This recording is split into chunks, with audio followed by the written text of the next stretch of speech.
नमस्कार, lead India publishers association में आपका बहुत बहुत स्वागत है। मैं हूं डॉक्टर तरुणा एस गौड़। हर व्यवसाय और हर इंडस्ट्री यानी उद्योग के रजिस्ट्रेशन का एक प्रोसेस होता है, एक कानून होता है।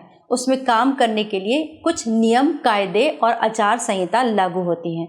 ठीक ऐसे ही हमारे मीडिया के लिए भी रजिस्ट्रेशन के प्रोसेस और कानून दोनों ही हैं। जैसे कि आपको अपनी न्यूज़ मैगजीन या फिर न्यूज़पेपर रजिस्टर्ड करवाना हो तो आपको PRGI पर जाना होता है, वहाँ पर ये रजिस्ट्रेशन होता है और ये PRP एक्ट 2023 के अंतर्गत होता है। इसके तहत एक निश्चित डॉक्यूमेंटेशन प्रोसेस पूरी करना होता है। उसके बाद अखबार रजिस्टर्ड हो जाता है और आप अखबार को चलाने के लिए एलिजिबल हो जाते हैं। ठीक ऐसे ही सैटेलाइट की प्रोसेस है, उसके लिए ministry of information and broadcasting पर जाना होता है। उसके लिए कुछ ज़रूरी चीज़ें हैं, जैसे ब्रॉडकास्टिंग पोर्टल है, वहाँ पर जाकर आपको अपलिंकिंग और डाउनलिंकिंग के लाइसेंस लेने होते हैं और अपनी जो एनुअल स्टेटमेंट्स होते हैं, आपका एसेट्स होती हैं, उसके बारे में एक विस्तार से ब्यौरा देना होता है।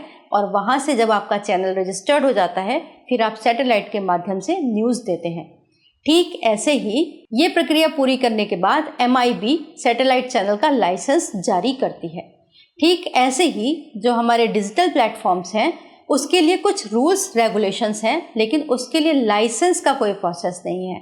लाइसेंस जो होता है वो सरकार द्वारा दिया जाता है मीडिया रन करने के लिए, लेकिन डिजिटल प्लेटफॉर्म्स के लिए ऐसा कोई लाइसेंस नहीं दिया जाता।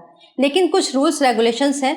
अभी हमारे देश में 9 मिलियन से भी ज़्यादा इंटरनेट यूज़र्स हैं और लाखों लोग हैं जो डिजिटल माध्यम से जर्नलिज्म कर रहे हैं। तो उनके लिए सुविधा के लिए सरकार ने अभी तक रजिस्ट्रेशन प्रोसेस नहीं बनाया, लेकिन एक चीज़ है, आप MSME में जाकर अपने प्रोप्राइटरशिप को रजिस्टर्ड कर सकते हैं और उसके माध्यम से आप अपना डिजिटल प्लेटफॉर्म चला सकते हैं। दूसरा जो आपको इम्पॉर्टेंट प्रोसेस पूरा करना है, वो करना है आपको MIB को इन्फॉर्म करना है कि आपने किस दिन अपने इस चैनल की शुरुआत की और कब आपने MSME सर्टिफिकेट के लिए आवेदन किया था। इन दोनों तारीख को देने के बाद आपको MIB को इन्फॉर्म करना होता है। एक विस्तृत फॉर्म है, उस फॉर्म के अंदर आपको ये सब कुछ भी भर के बताना होता है कि आप न्यूज़ पोर्टल कहाँ से रन हो रहा है, उसके अंदर ग्रेवियंस रीएड्रेसल ऑफिसर कौन है। इतनी फॉर्मेलिटी पूरी करने के बाद आप न्यूज़ पोर्टल चला सकते हैं, लेकिन इसको लाइसेंस नहीं कह सकते और ना ही आप डिजिटल मीडिया के माध्यम से प्रेस आई कार्ड इशू कर सकते हैं।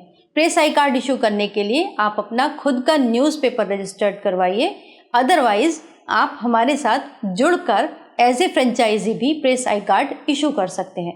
प्रेस आई कार्ड इशू करने के लिए एक एलिजिबिलिटी होती है, वो होती है कि आपको रजिस्टर्ड मीडिया से जुड़ा होना चाहिए। उसमें या तो आप एडिटर हो या फिर आप उसके ब्यूरो होने चाहिए। लीड इंडिया ठीक ऐसे ही अपने ब्यूरो के साथ साथ जो न्यूज़ पोर्टल चलाते हैं, डिजिटल माध्यम से पत्रकारिता करते हैं, उन्हें फ्रेंचाइजी ऑथोराइज करते हैं। फ्रेंचाइजी ऑथोराइज करने के बाद हमारी तरफ से हम अथॉरिटीज़ को इन्फॉर्म करते हैं एक लेटर के माध्यम से, हमारे लेटर हेड के माध्यम से, कि ये हमारे ऑथोराइज फ्रेंचाइजी हैं और फील्ड में प्रेस आई कार्ड इशू करने के लिए एलिजिबल है। इसके अलावा अगर कोई पुलिस वेरिफिकेशन होती है या फिर कोई मीडिया ऑर्गेनाइजेशन से भी वेरिफिकेशन होती है, तो वो भी हमारे यहाँ से वेरीफाई की जाती है। अगर आपने भी डिसाइड कर लिया है कि आपको अभी डिजिटल मीडिया के माध्यम से ही न्यूज़ पोर्टल रन करना है या पत्रकारिता करनी है, तो आप इस ऑप्शन को चुन सकते हैं। उम्मीद करते हैं ये जानकारी आपको अच्छी लगी होगी। अगर ये अच्छी लगे तो इसे लाइक कीजिएगा, शेयर कीजिएगा और सब्सक्राइब ज़रूर कीजिएगा। वीडियो देखने के लिए बहुत बहुत धन्यवाद।